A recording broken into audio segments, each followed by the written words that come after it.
تازه خبر غور کې د افغان ځواکونو د الوتکې لوېدل او د خلکو ژغورلو لپاره د ژوند سره لوبې کول. جزئیات همدلته وګورئ او چینل هم سبسکرایب کړئ. د غور ولایت مرکز فیروزکو کې یوه پوځي الوتکه لوېدلې. د دفاع وزارت ویان عنایت الله خوارزمي وایي چې یو بال روسۍ MI-12 ډوله چورلکه په غور کې د یو تخنیکي ستونزې له امله یوه دیوال سره لګېدلې او اوبو ته لوېدلې ده. د خوارزمي په خبره په پیښه کې یو طالب عسکر مړ شوی او 12 نور ټپیان دي.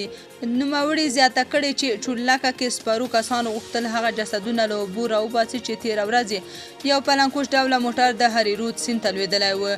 د سیمې اوسېدونکو ویلي چې ځایي طالبانو ډېر کوښښ وکړ چې یاد کسان له اوبو وباسي، خو کله چې هغوی پکې ناکام شو نو الوتکه راغله چې هغه هم سقوط شوه.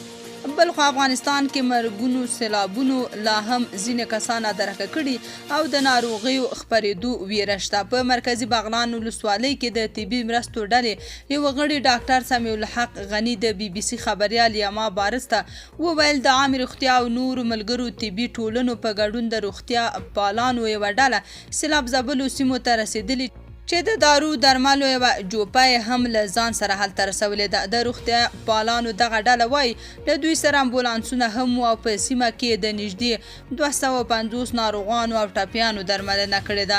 روغتیا پالان وایي دوی هلته په کافي اندازه مرستې رسولې دي، خو مني چې په لرې پرتو سیمو کې لا هم ښایي طبي مرستو ته ډېره اړتیا وي.